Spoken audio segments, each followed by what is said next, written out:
नमस्कार, शुभ बिहानी सँगै अखबार दैनिकको खबर अपडेट खबर बुलेटिनमा यहाँलाई हार्दिक स्वागत छ। म किसान नेपाली विभिन्न खबर बुलेटिन सँगै आज पनि उपस्थित भइसकेका छौं। यदि तपाईलाई हामीप्रति कुनै सल्लाह सुझाव एवं प्रतिक्रिया छन् भने तलको कमेन्ट बक्समा उल्लेख गर्न नभुल्नुहोला। यदि तपाईले अहिलेसम्म पनि हाम्रो च्यानल सब्स्क्राइब गर्नुभएको छैन भने सब्स्क्राइब गरिदिनु होला। सँगै रहेको बेल आइकन थिचिदिनु होला, जसले गर्दा तपाई समक्ष हाम्रा नयाँ अपडेटहरू सजिलै प्राप्त हुनेछन्। आउनुहोस् खबर बुलेटिन सुरु गरौं मुख्य खबरका शीर्षकबाट।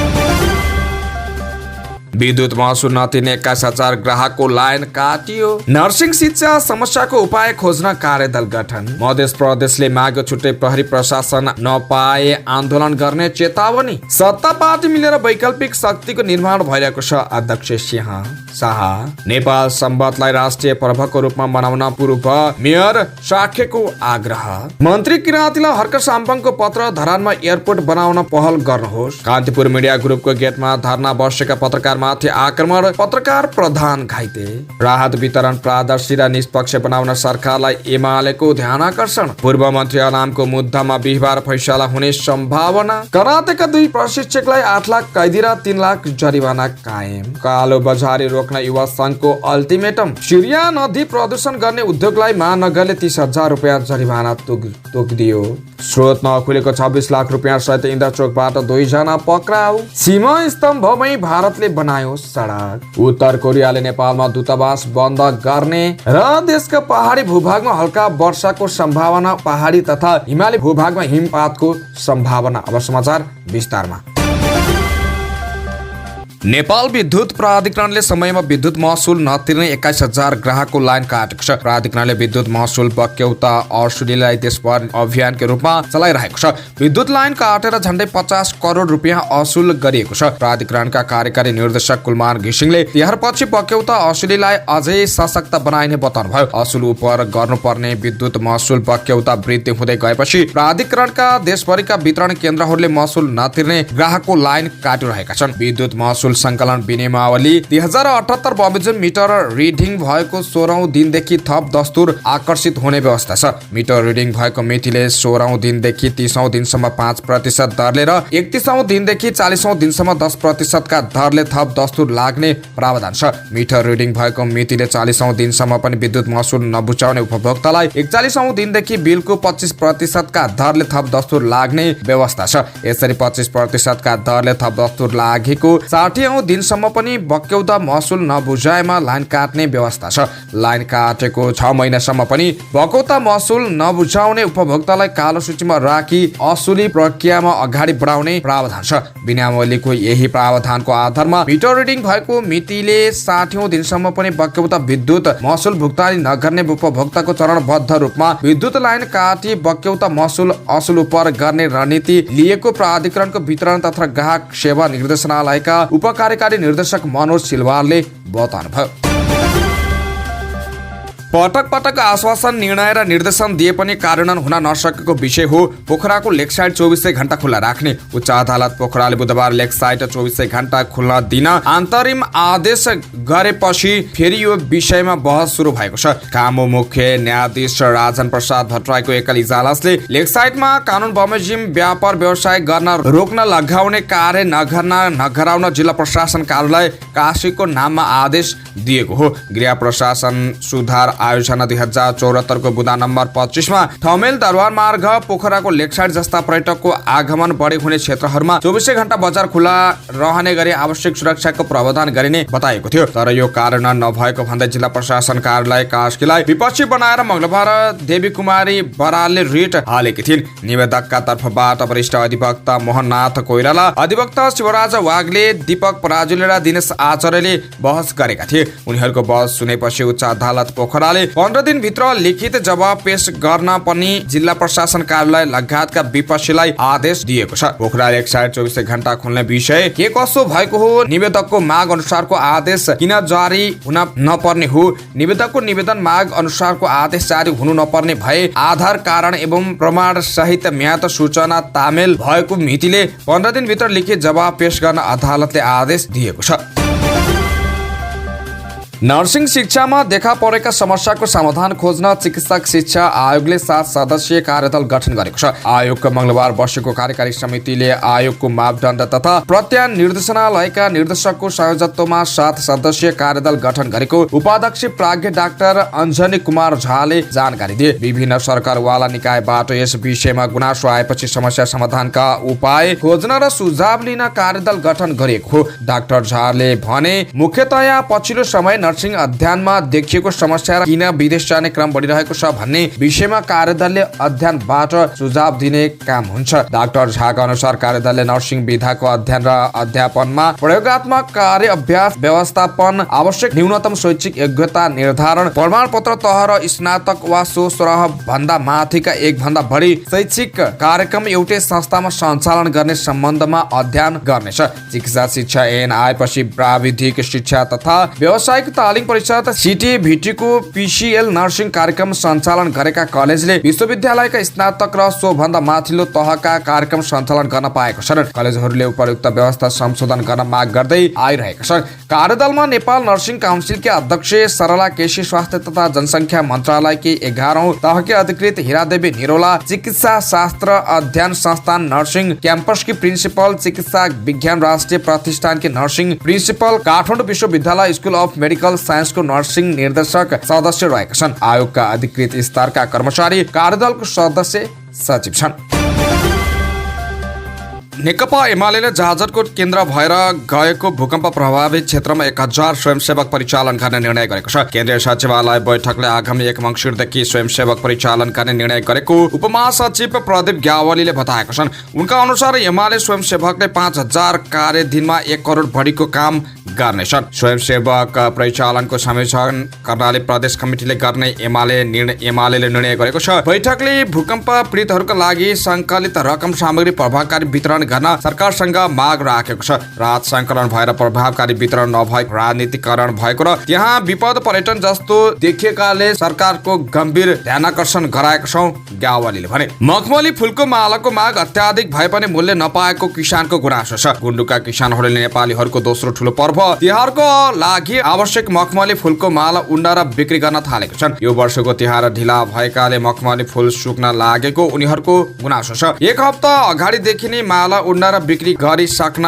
लागेको व्यवसायीहरूले बताएका छन्। गुन्डुका व्यवसायीहरूले भाइटिकाको दिन दाजुभाइलाई लगाउने मखमल फुलको मालाको उचित मूल्य नपाएको बताएका छन्। भक्तपुर सूर्यविनायक नगरपालिका गुन्डुकी राधा थापाले विगतका वर्षको जस्तो मखमली फुल र मालाको मूल्य पाउन नसकेको बताउनुभयो। उहाँले मेहनत अनुसार मखमली मालाको मूल्य भने जस्तो नभएको गुनासो गर्नुभयो। उहाँले व्यापार राम्रो भए पनि विगतका वर्षमा 35 रुपियाँसम्म प्रति माला बिक्री भएकोमा यस वर्ष 20 देखि 23 रुपियाँ भन्दा बढी मूल्य पाउन नसकेको बताउनुभयो। उहाँले मखमली मालाको मूल्य धेरै वर्षदेखि बढ्न नसकेको बताउनुभयो। उहाँले मखमली फुल उत्पादन गरेर माला बेच्दा फुलमा लगाएको लगानी मात्रै उठ्ने स्थिति रहेको बताउनुभयो। उहाँले 8 आना जग्गामा मखमली खेती गर्दा वार्षिक रूपमा 50,000 भन्दा बढी आमदानी गर्न सकिने बताउनुभयो। उहाँले बजार मूल्य कम हुँदा विगतका वर्षको भन्दा आमदानी कम हुने अवस्था रहेको बताउनु भएको छ।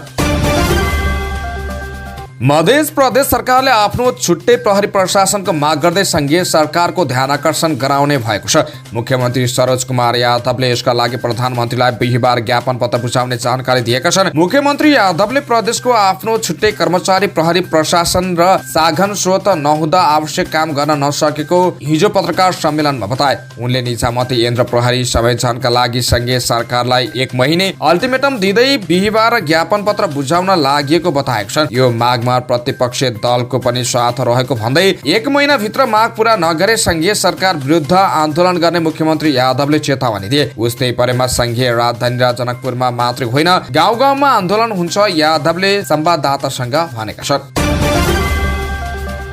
नेपाल जनता दलका अध्यक्ष हरिचरण शाहले 7 दल मिलेर वैकल्पिक सिद्धान्त र शक्तिको निर्माण भइरहेको बताएका छन्। काठमाडौँमा हिजो आयोजित एक कार्यक्रममा उनले विभिन्न 7 दल मिलेर वैकल्पिक व्यवस्था सिद्धान्त र शासन प्रणालीको साथमा नयाँ शक्तिको निर्माण भइरहेको दावी गरे। उनले भने देशमा अब अर्को नयाँ वैकल्पिक सिद्धान्तका साथ वैकल्पिक व्यवस्थाको शासन प्रणाली सँगै वैकल्पिक शक्तिको निर्माण भइरहेको छ। हामी 7 पार्टी अब एक पार्टी हो। शाहले एकबद्ध भएको भनेको रहेको 7 पार्टीमा Nepal Sushasan party, nationalist people's party, Nepali Janata Dal, Nepal लोकतान्त्रिक पार्टी, नेपाल आमा पार्टी, राष्ट्रिय नागरिक पार्टी र राष्ट्रवादी केन्द्र नेपाल रहेका छन्। रौतहटमा बिरामीको मृत्यु भएको विषयमा प्रहरीले एक स्वास्थ्यकर्मीलाई पक्राउ गरेको छ। इलाका प्रहरी कार्यालय गोरुडाले स्वास्थ्यकर्मी इन्द्रदेवी यादवलाई पक्राउ गरेको हो। 20 कार्तिकमा पाठेघरको समस्या लिएर अस्पताल उपचार गर्न गएकी गोरुडा नगरपालिका 8 की 30 वर्षकी नुरजहान खातुनको अपरेसन गरिएको थियो, तर अपरेसन पछि रक्तस्राव नरोकिएपछि उनको 21 कार्तिकको अपराह्न 5 बजे उक्त अस्पतालले वीरगञ्ज पठाएको थियो। वीरगञ्जको मेट्रोसिटी अस्पतालमा चेक जाँच गराउँदा बिरामीको मृत्यु भइसकेको प्रहरीले जनाएको छ। महिलाको उपचार संलग्न पाइएका यादवलाई पक्राउ गरेर अनुसन्धान गरेको इलाका प्रहरी कार्यालय गरुडाका डीएसपी ओम प्रकाश खनालले जानकारी दिए।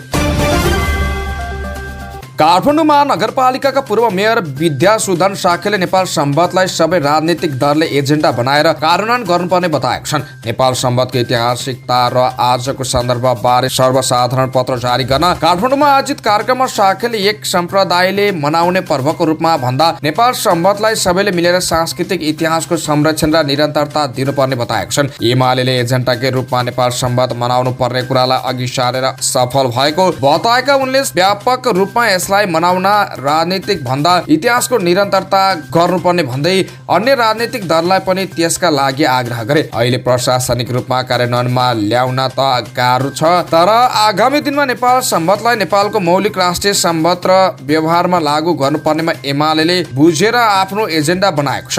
व्यापक अध्ययन गरी सबैले एजेन्डा बनाएर व्यवहारमा कसरी प्रयोग गर्न सकिन्छ त्यसमा अगाडि बढ्नुपर्ने देखिन्छ। साकेले भने राजनीतिक भन्दा सांस्कृतिक र इतिहासको निरन्तरताका लागि नेपाल सम्बन्ध सबैले मनाउनु पर्ने साक्यको धारणा छ। कार्यक्रममा डाक्टर कल्पना श्रेष्ठले नेपाल सम्बन्धको अवधारणा पत्र पढेर सम्बन्धको प्रचलन सम्बन्धको राष्ट्रिय सन्दर्भ, त्यसको ऐतिहासिकता, स्वयंको स्वरूप, त्यसको अवस्था लगायत विविध पक्षमा जानकारी गराएकी थिइन्।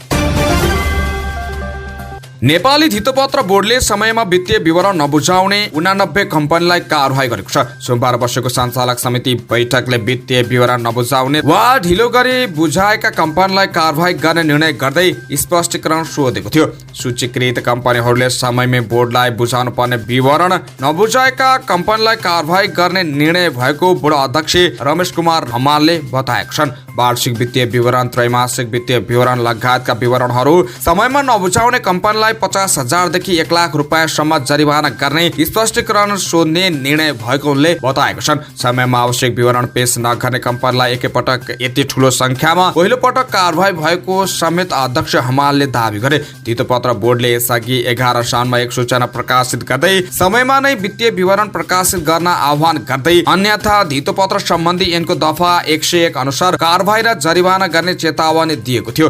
सूचीकृत कम्पनीहरूले पेश गर्नुपर्ने विवरण कम्पनीहरूलाई सामान्य लागे पनि त्यस्ता विवरणहरू धितोपत्र बजारका लागि निकै महत्त्वपूर्ण रहेको बोर्डका अधिकारीहरू बताउँछन्। सुनसरीको धरान उपमहानगरपालिकाका मेयर हर्क साम्पाङ राईले धरानमा एयरपोर्ट बनाउन पहल गरिदिन आग्रह गर्दै संस्कृति, पर्यटन तथा नागरिक उड्डयन मन्त्री सुदन किराँतीलाई पत्र लेखेका छन्। धरान उपमहानगरपालिका 17 मा हवाई मैदान निर्माणका लागि यति कर्पोरेट प्राधिबाट जग्गा खरिद गरी हालसम्म एयरपोर्ट निर्माण नभएको भन्दै साम्पाङले मन्त्री किराँतीलाई पत्र लेखेका छन्। एयरपोर्टको लागि भनेर जग्गा बिक्री वितरण गरेका जग्गा धनीहरूले जग्गा फिर्ता दिलाउन भन्दै महानगरमा पटक पटक निवेदन आएको मेयर साम्पाङले पत्र मार्फत मन्त्री किराँतीलाई गराएका छन्। जग्गा किनेको यति इन्कर्पोरेट प्रहरीलाई एयरपोर्ट निर्माणको अवस्था बारे पत्रचार गर्दै काम अगाडि नबढाउनुको कारण बारे उपमहानगरले प्रश्न गरेको थियो। यति गत 19 असोजमा प्रश्नको जवाब दिँदै पत्र पठाएको थियो। यतिले पठाएको पत्रमा एयरपोर्ट बनाउने प्रयास गर्दा गर्दै पनि अनुमति नपाएको कारण उक्त काम गर्न नसकेको उल्लेख थियो। अनुमति नपाएको जवाबपछि धरान उपमहानगरले मन्त्रालयलाई पत्र लेखेको छ। उपमहानगरपालिकाका मेयर साम्पाङका अनुसार 20 वर्ष अघि नै यति कर्पोरेट प्रणालीबाट जग्गा खरिद गरिसकिएको, तर हालसम्म पनि कुनै निर्माणको कार्य अघि बढ्न नसकेको छैन उनले भने। बर्दियाको राजपुरमा चिनी मिल सञ्चालनको तयारीसँगै किसान उखु खेतीमा आकर्षित भएका छन्। Rajpur sugar and chemicals industry प्रणालीले राजपुर नगरपालिका 5 बधलपुरमा आउँदो वर्षदेखि मिल सञ्चालनमा ल्याउने गरी तयारी थालेपछि किसान उखु खेती विस्तारमा लागेका हुन्। कैलालीको टिकापुरका कृषक धनसिंह साहुदले चिनी मिल सञ्चालन हुने भएपछि उखु खेती सुरु गरिएको बताउनुभयो। मिल सञ्चालक संघ समन्वय भएर नै उखु खेती सुरु गरेका छौं। उहाँले भन्नुहुन्छ, मिल सञ्चालन भयो भने किसानका लागि ठूलो अवसर सिर्जना हुने विश्वास छ। पालिका प्रबन्धक निर्देशक यज्ञबहादुर ओलीले 2081 सालमा चिनी मिल सञ्चालनमा ल्याउने गरी काम सुरु गरिएको बताउनु भएको छ। केही भागमा उखु खेती सुरु गरेका छौं भने केही किसानलाई पनि उखु खेतीका लागि आग्रह गरेका छौं। प्रबन्ध निर्देशक ओलीले भन्नुभयो, उखु उत्पादन हुँदै गर्दा आवश्यक उपकरण जडानको काम पनि सँगसँगै गर्ने गरी काम थालेको छौं। कम्पनीले 20 बिघा जग्गा खरिद गरेर काम थालेको छ। मिल सञ्चालन गर्न करिब 2 अर्बदेखि 2.5 अर्ब रुपियाँ लाग्ने अनुमान कम्पनीको छ। मिल पूर्ण रूपमा सञ्चालन गर्नका लागि 5 देखि 6,000 बिघा क्षेत्रफलमा उखु खेती आवश्यक पर्ने निर्देशक ओली बताउनुहुन्छ। मिल सञ्चालनमा आए 500 बढीले प्रत्यक्ष रोजगारी पाउनेछन् भने हजारौं अप्रत्यक्ष रोजगारीमा जोडिन अपेक्षा गरिएको छ। कम्पनीले प्राविधिक बाहिरबाट ल्याउने भए पनि अन्य कर्मचारी भने स्थानीयलाई नै प्राथमिकता दिने बताएको छ। पत्रकारलाई गैरकानूनी रूपमा निष्कासन गरेको विरुद्ध कान्तिपुर मिडिया ग्रुपको कार्यालय अगाडि धरना बसेका पत्रकारमाथि आक्रमण प्रयास भएको छ। बुधबार नेपाल पत्रकार महासंघको नेतृत्वमा आन्दोलनको कार्यक्रम भइरहेका बेला एक अपरिचित युवाले आक्रमण प्रयास गरेका हुन्। ती युवतीले कार्यक्रम सञ्चालन गरिरहेका नेपाल पत्रकार महासंघ एसोसिएट प्रदेश समितिका महासचिव रोयल्स आचार्यमाथि ढुङ्गा प्रहार गरेका थिए। आचार्य आफूलाई हानिएको ढुङ्गा छलेपछि पत्रकार टिकाराम प्रधानलाई लागेको थियो। पत्रकार प्रधान सामान्य घाइते भएका छन्। राष्ट्रिय स्वतन्त्र पार्टीका सभापति रवि लामिछानेले भूकम्प प्रभावित क्षेत्रको आवश्यकताका बारेमा प्रधानमन्त्री पुष्पकमल दाहाल प्रचण्डलाई जानकारी गराएका छन्। बुधबार बिहान प्रधानमन्त्री प्रचण्डलाई बालुवाटारमा भेटेर राष्ट्रिय स्वतन्त्र पार्टीका सभापति लामिछानेले 14 बुँदे सुझाव दिएका हुन्। जाजरकोट रुकुम पश्चिम पुगेर फर्किएका लामिछानेले राहत व्यवस्थापन, वितरण, पीडितले तत्काल भोगेका समस्या र थप बन्दोबस्तीका बारे प्रधानमन्त्रीलाई सुझाव दिएका छन्। प्रधानमन्त्री प्रचण्डले भूकम्प प्रभावित क्षेत्रमै पुगेर लिएको पहल कदमी र सुझावका लागि सभापति लामिछानेलाई धन्यवाद दिएको राष्ट्रिय स्वतन्त्र पार्टीले जनाएको छ। प्राथमिकताका आधारमा सुझावहरू कार्यान्वयनका लागि मन्त्री परिषदको बैठकमा राख्ने प्रधानमन्त्रीले प्रतिबद्धता जनाएको राष्ट्रिय स्वतन्त्र पार्टी जानकारी गराएको छ। परिवर्तनका लागि विगतमा तातो गोली थाप्न तयार भएका जनतालाई चिसोबाट बचाउनुहोस् भनेर राष्ट्रिय स्वतन्त्र पार्टीका सभापति लामिछानेले आग्रह गर्दा प्रचण्ड गम्भीर भएको राष्ट्रिय स्वतन्त्र पार्टीले जनाएको छ। राहत सामग्री जिल्ला प्रशासनमा थुप्रिएको तर पीडितले नपाएको विषयलाई लामिछानेले प्रधानमन्त्रीलाई जानकारी गराएका छन्। राहत वितरण एकरूपता नदेखेको, राज्यप्रति पीडितको भरोसा नभएको, त्रिपाल गुणस्तरहीन भएको, बालबालिकाको अवस्थाप्रति राज्य गम्भीर नदेखेको लगायतका विषयलाई राष्ट्रिय स्वतन्त्र पार्टीका सभापति लामिछानेले प्रधानमन्त्रीको ध्यानाकर्षण गराएका छन्। नेकपा एमाले भूकम्प प्रभावितलाई पारदर्शी, निष्पक्ष र प्रभावकारी ढंगले राहत वितरण गर्न सरकारको ध्यान आकर्षण गराएको छ। बुधबार बसेको सो पार्टीको सचिवालय बैठकले सरकारलाई यसबारे ध्यान आकर्षण गराएको हो। राहत संकलन भए पनि प्रभावकारी वितरण नभएको, राहत डम्प भएको, नागरिकहरू चिसोमा भोकभोकै सुत्न बाध्य भएको तथा राहतमा पनि राजनीतिकरण मात्रै भएको होइन, पछिल्लो समय त एक खालको विपद पर्यटन जस्तो विपद हेर्न जाने र सेल्फी खिच्न जाने जस्तो भएकाले गम्भीर, निष्पक्ष र पारदर्शी ढंगले राहत वितरण गर्न सरकारको ध्यान आकर्षण गराएको ग्यावलीले जानकारी दिए। जाजरकोटमा गत शुक्रबार गएको भूकम्पबाट करिब 1,80,000 नागरिक प्रभावित भएका छन्। जिल्लामा कुल 34,501 घरधुरीका 1,79,893 नागरिक भूकम्पबाट प्रभावित भएको जिल्ला प्रशासन कार्यालय जाजरकोटले जनाएको छ। जिल्लामा 9,176 घरधुरीमा 67,174 जनसङ्ख्या विस्थापित बनेको छ। प्रशासनको तथ्याङ्क अनुसार जिल्लाका 7 स्थानीय तहका 9,974 घर पूर्ण रूपमा भत्किएका छन् भने 24,707 घरमा आंशिक क्षति पुगेको छ। जाजरकोटमा मात्रै भूकम्पबाट 101 जनाको मृत्यु भएको थियो। रौतहटको राजपुर बम काण्ड प्रकरणमा मुद्दाको पूर्व पक्षका लागि कारागारमा रहेका पूर्व मन्त्री तथा नेपाली कांग्रेसका नेता मोहम्मद अफ्ताब आलमसँग सम्बन्धित मुद्दाको अन्तिम फैसला बिहिबारसम्म हुने सम्भावना देखिएको छ। संविधान सभाको निर्वाचनको अघिल्लो दिन 2064 साल चैत्र 27 गते पूर्व मन्त्री आलमका कारण शेष इन्द्रिसको गोठमा बम विस्फोट हुँदा घाइते तथा मृत्यु भएकाहरूलाई इट्टा भट्टामा जलाएको आरोप उनीमाथि छ। उनीमाथि 11 जना प्रतिवादी रहेको मुद्दाको मिसिल अदालतमा खोलिएको हो। जिल्ला अदालत रौतहटका उद्धव ढोडारीका अनुसार आलम विरुद्धको मुद्दामा सरकारी वकिल र आलम पक्षको बहस मंगलबार सकिएको छ। बागमती प्रदेशमा 55.9% परिवारलाई कृषिको आमदानीले खान समेत नपुग्ने गरेको पाइएको छ। राष्ट्रिय तथ्याङ्क कार्यालयले जारी गरेको कृषि गणना 2078 को प्रतिवेदन अनुसार बागमतीमा 55.9% लाई कृषिको आमदानीले खान समेत नपुग्ने देखिएको हो। कृषि पेशा गर्ने र त्यसको आमदानीले खान पुग्ने परिवार भने प्रदेशमा 44.1% मात्र छन्। नेपालमा भने कृषिमै आश्रित भएर पनि यसको आमदानीले खान पुग्ने 55% रहेको राष्ट्रिय तथ्याङ्क कार्यालयका निर्देशक बद्रकुमार कार्कीले बताउनुभयो। बागमतीमा 72.6% परिवारको आमदानीको मुख्य स्रोत कृषि रहेको छ। सार्वजनिक गरिएको तथ्याङ्क अनुसार पुराना प्रविधि हराउँदै गएको छ। फलामे हलोको प्रयोग घटेको छ भने ट्र्याक्टर र पावर टिलर प्रयोग गर्नेको संख्या बढेको छ। 14.8% फलामे हलो, 30.8% ट्र्याक्टर र 16.7% पावर टिलरको प्रयोगकर्ता रहेको निर्देशक कार्कीले बताउनुभयो। 3 दशकमा नेपालमा कृषि परिवार संख्या र कृषिले भोगचलन गरेको जग्गामा वृद्धि भए पनि सरदर 2 पटक मात्र बाली लगाएको देखिन्छ। बागमती प्रदेशमा 15,70,000 भन्दा बढी घर परिवार रहेकोमा 6,68,177 कृषि परिवार रहेको र 2,82,292 हेक्टर जमिन कृषिमा प्रयोग भएको उहाँले जानकारी दिनुभयो।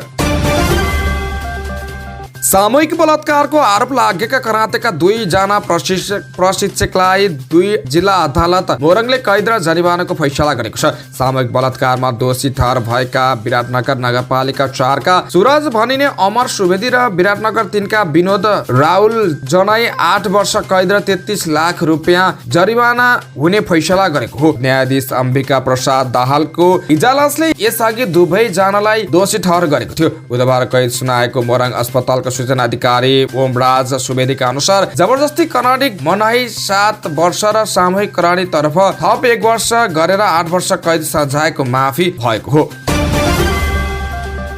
सत्तारूढ नेकपा एकीकृत समाजवादी निकट युवा संघ नेपालले मूल्य वृद्धि र कालो बजारी रोक्न माग गर्दै नेपाल सरकारका उद्योग वाणिज्य तथा आपूर्ति मन्त्रालय रमेश रिजाललाई ज्ञापन पत्र युवा संघका संयोजक किसान विश्वकर्माको नेतृत्वको टोलीले बुधबार राति रिजाललाई भेटेर आर्थिक तरलता कारण राष्ट्रिय संकट आइपरेका बेला कृत्रिम अभाव सिर्जना गरी मूल्य वृद्धि र कालो बजारी गरेको भन्दै नेपाल सरकारको ध्यान आकर्षण गराएको संघका नेता मनोज खत्रीले जानकारी दिए। वीरगञ्ज नगरपालिकाले सिर्सिया नदी प्रदूषित गर्ने उद्योगलाई 30,000 रुपियाँ जरिवाना गरेको छ। प्रदूषित पानी सिर्सिया नदीमा फालेर फोहोर समेत गरेको भन्दै परवानीपुरमा रहेको सिद्धि टक्साइल प्रहरीलाई 30,000 रुपियाँ जरिवाना गरेको महानगरको सरसफाई शाखा प्रमुख सर्फुद्दिन मिहाले जानकारी दिनुभयो। यसअघि सिर्सिया नदी प्रदूषणका मुख्य जिम्मेवार देखिएको भन्दै महानगरपालिकाले 5 वटा उद्योगलाई पटक पटक चेतावनी दिँदा पनि प्रदूषण गर्न नछोडेकाले 3 लाख रुपियाँका दरले जरिवाना गरेको थियो। उद्योगबाट निस्कने रसायन माथिको लेदो तथा फोहोर पानी सोझै नदीमा मिसाउँदा नदी दुर्गन्धित र प्रदूषित भएको बताए। नेपालको निरन्तर अनुगमन पछि ग्लोबल लेदन, Maruti pulsar and fair, Durga pulse and paper र सिद्धि टोक्सा टाइल्सले भने अझै अटेर गरेको भनिएको महानगरद्वारा गठित सिर्सिया नदी प्रदूषण नियन्त्रण समितिले जनाएको छ। प्रहरीले स्रोत नखुलेको 26,57,000 रुपियाँ सहित काठमाडौँको इन्द्रचोकबाट 2 जनालाई पक्राउ गरी बुधबार सार्वजनिक गरेको छ। प्रहरीले स्रोत नखुलाएको पैसा सहित 2 जनालाई मंगलबार दिउँसो पक्राउ गरी हिजो सार्वजनिक गरेको हो। पक्राउ पर्नेमा ब्रदियाको गेरुवा गाउँपालिका 2 घर भई अहिले काठमाडौँ जडीबुटी बस्ने 28 वर्षीय पुष्प सोढारी र काठमाडौँ महानगरपालिका 10 बिजुली बजार बस्ने 39 वर्षीय अभिषेक अग्रवाल रहेका छन्। प्रहरी वृत्त जनसेवाबाट खटिएको टोलीले सोढारीलाई यो रकम सहित पक्राउ गरी थप अनुसन्धान गरिएको छ। यो रकम अग्रवालबाट लिएको भने खुल्ना आएपछि उनलाई समेत प्रहरीले पक्राउ गरेको हो। सामान्यतया सीमा क्षेत्रमा भौतिक संरचना निर्माण गर्दा 10 गजलाई यथावत अवस्थामा राख्ने गरिन्छ। कुनै संरचना निर्माण गर्ने पर्ने पनि दुवै पक्षका तर्फबाट सहमति र समन्वय मात्र गरिन्छ। तर कञ्चनपुरको गुड्डा चौकी नजिकै भारतीय पक्षले भने 10 गजा मात्र होइन, सीमा स्तम्भको पनि आधार भागसम्म यसै साथ सडक कालोपत्र गरेको छ। भारतीय पक्षले महेन्द्रनगरबाट 6 किलोमिटर दूरीमा रहेको गुड्डा चौकी स्थित 805 नम्बर सीमा स्तम्भकै सडक कालोपत्री गरेको हो। गुड्डा चौकीदेखि सीमावर्ती भारतको बनारससम्म जाने उक्त सडक भाग विभागले यसअघिदेखि कालोपत्र गर्न थालेको हो। उक्त स्रोतमा यसअघि पनि कालोपत्र सडक नै थियो। विगतमा सीमा स्तम्भ भन्दा 1 करोड 1.5 लाख मिटर टाढा भए पनि यस पटक भने स्तर उन्नतिको नाममा सीमा स्तम्भको आधा भागसम्मै कालोपत्री गरिएको हो। उत्तर कोरियाले नेपालमा आफ्नो दूतावास बन्द गर्ने भएको छ। सन् 2018 मा संयुक्त राष्ट्र संघको आर्थिक नाकाबन्द खेपिरहेको उत्तर कोरियाले आर्थिक अभावको कारण नेपालबाट दूतावास हटाउन लागेको स्रोतले बताएको छ। नेपालबाट दूतावास हटाउने सम्बन्धमा दूतावासले परराष्ट्र मन्त्रालयलाई पत्रचार गर्दै जानकारी गराएको हो। साथै सोमबार उत्तर कोरियाका राजदूत चो योङमनले प्रधानमन्त्री पुष्पकमल दाहाल प्रचण्ड पनि भेटेको थिए। आसपासमा पनि उनले प्रधानमन्त्रीलाई जानकारी दिएका थिए। अहिले उत्तर कोरियाको दूतावास ललितपुरको इन्डी खेलमा रहेको छ। समाचारको क्रममा मौसम खबर। हाल नेपालमा पश्चिम वायुको आंशिक प्रभाव रहेको मौसम पूर्वानुमान महाशाखाले जनाएको छ। उसको प्रभावले हाल देशको पहाडी भूभागमा आंशिक बदली रही बाँकी भूभागको मौसम सामान्यतया सफा रहेको छ। हिजो दिउँसो देशको पहाडी भूभागमा आंशिक बदली रहे पनि बाँकी भूभागको पैसा सामान्यतया सफा रहनेछ। देशको पहाडी भूभागमा 1-2 स्थानमा चट्टाङ सहित हल्का वर्षा, उच्च पहाडी तथा हिमाली भूभागमा 1-2 स्थानमा हल्का हिमपात को सम्भावना रहेको बताएको छ। समाचारको क्रममा खेल खबर। U19 एसिया कप क्रिकेटमा नेपाल, भारत, पाकिस्तान र अफगानिस्तानको समूहमा परेको छ। एसियाली क्रिकेट काउन्सिल ACC ले सार्वजनिक गरेको खेल तालिका अनुसार नेपालले पहिलो खेल डिसेम्बर 8 मा पाकिस्तानसँग खेल्नेछ। यस्तै नेपालको दोस्रो खेल डिसेम्बर 10 मा अफगानिस्तानसँग र तेस्रो खेल 12 डिसेम्बरमा भारतसँग हुनेछ। समूह B मा भने आयोजक UAE सहित बंगलादेश, श्रीलङ्का र जापान रहेका छन्। समूहका 2 शीर्ष टोली सेमिफाइनलमा पुग्नेछन्। फाइनल खेल 17 डिसेम्बर हुनेछ। एसिया कप सकिएको 1 महिनापछि नेपालले श्रीलङ्कामा हुने U19 विश्वकप क्रिकेट खेल्नेछ। समाचारको क्रममा जानकारी मूलक खबर अन्तर्गत आज हामी तपाईलाई दाल भात तरकारीमा कुन पोषक तत्व पाइन्छ भन्ने बारे जानकारी दिनेछौँ। हामीलाई अन्त्यसम्म हेरेर साथ दिनुहोला। शरीरका लागि खानको आवश्यकता भनेको गाडी चल्नका लागि इन्जिन जस्तै हो। खानाले नै शरीरलाई फुर्तिलो बनाउँछ, शरीरलाई तन्दुरुस्त राख्छ, चलायमान राख्छ, ऊर्जावान बनाउन र समग्र शरीरलाई स्वास्थ्य बनाउन खानाकै भूमिका हुन्छ। शरीर बढ्नका लागि क्याल्सियम, कार्बोहाइड्रेट, प्रोटिन, फ्याट, खनिज, भिटामिन आवश्यक पर्छ।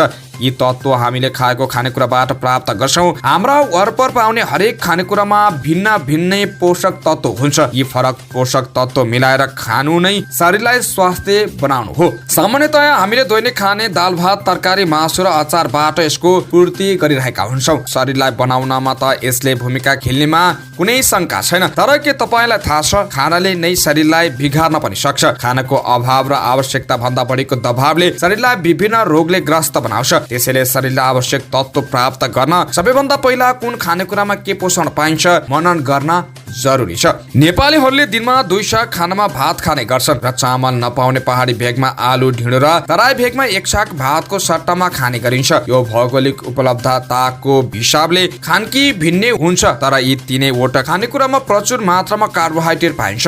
कार्बोहाइड्रेटले शरीरमा ऊर्जा दिन्छ, जस कारण हामी हिँड्न दैनिक काम गर्न सक्छौं। शारीरिक श्रम धेरै गर्नलाई त यो अति आवश्यक तत्त्व हो। त्यसैले नै अन्य खानेकुरा भन्दा बढी जोड यी खानेकुरामा दिनुपर्छ। होल ग्रेन हामीले खानामा छुटाउन नहुने तत्व होल ग्रेन हो। होल ग्रेन भनेको विभिन्न थरीका गेडागुडी र दाल हुन्। होल ग्रेनमा हामीले प्रोटिन प्रचुर मात्रामा पाउँछौं। प्रोटिनले शरीरको निर्माण र मर्मत सम्भारको काम गर्छ। मर्मत भन्नाले कुनै पनि शरीरमा लागेको चोटपटकले बनाएको घाउलाई पूर्ण तथा निको बनाउनु हो। हाड, मांसपेशी, छालाको विकासमा पनि यसको ठूलो भूमिका रहेको हुन्छ। तरकारी, हरियो सागपात तथा मौसमी तरकारी पनि शरीरका लागि महत्त्वपूर्ण पोषण हो। यसमा सूक्ष्म किसिमका पोषण तत्वहरू शरीरले प्राप्त गर्छ, जस्तो विभिन्न भिटामिन, जिंक, आयोडिन, क्याल्सियम, खनिज, आइरन, म्याग्नेशियम जस्ता शरीरका लागि नभई नहुने तत्व तरकारीमा पाइन्छ। यस्ता सूक्ष्म किसिमका पोषक तत्वले रोगसँग लड्ने क्षमतालाई बढाउन, मनोवत सम्भार गर्न, छालालाई चम्काउन मद्दत गर्दछ।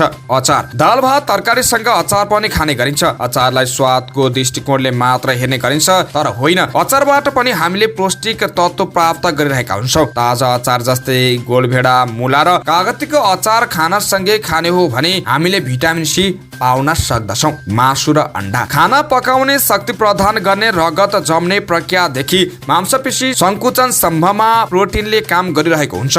प्रोटिन हार्मोन पनि हो, जसले कोषमा अङ्गहरूमा सञ्चालनको रूपमा लिने शरीर बनावटका लागि पनि प्रोटिनले सहयोग गरेको हुन्छ। Iron, vitamin B12, vitamin B1 के, पोटासियम, फोस्फोरसको पनि राम्रो स्रोत हो मासु। त्यस्तै अन्डामा पनि प्रोटिन, फ्याट, मिनरल्समा पनि फोस्फोरस, क्याल्सियम जस्ता धेरै भिटामिन ए, डी, ई र बी कम्प्लेक्स, बी12 जस्ता तत्वहरू हुन्छ। यसले शारीरिक अङ्गको विकास, मानसिक विकासमा जोड दिनको साथै शरीरमा ऊर्जा पनि दिने गर्दछ। माछाको कुरा गर्ने हो भने माछामा ओमेगा फ्याटी एसिड पाइन्छ। यो अधिक प्रोटिन र केही पोषक तत्वले भरपूर हुन्छ। यसमा भिटामिन, मिनरल्स र अन्य पोषक तत्व पनि पाइन्छ। माछामा पाइने ओमेगा 3 फ्याटी एसिडले मुटु र मांसपेशीलाई बलियो बनाउनका साथै शरीरमा कोलेस्ट्रलको मात्रा नियन्त्रण गर्न मद्दत गर्छ। यसमा चिप्लोपन पनि अन्य जनावरको मासु भन्दा कम हुने भएकाले अन्यको तुलनामा स्वास्थ्यवर्धक मानिन्छ। गुन्द्रुकमा 48% कार्बोहाइड्रेट, 49% प्रोटिन र 3% चिप्लो पदार्थ हुने गर्छ। यो छोटो समयमै तयार गर्न सकिने स्वादिष्ट परिकार हो। दर्शकबिन, तपाईलाई आजको श्रृङ्खलामा हामीले दाल भात तरकारीमा कुन पोषक तत्वहरू पाइन्छ भन्ने बारे जानकारी दियौं। यहाँलाई हाम्रो जानकारी कस्तो लाग्यो? जस्तो लाग्यो त्यस्तै सल्लाह, सुझाव र प्रतिक्रिया दिन नभुल्नुहोला र हाम्रो च्यानल सब्स्क्राइब गर्नुभएको छैन भने सब्स्क्राइब गरिदिनुहोला र स्वस्थ निष्पक्ष समाचारको लागि सधैँ हामीसँगै रहनुहोला। बिदा हुन्छौँ। नमस्कार।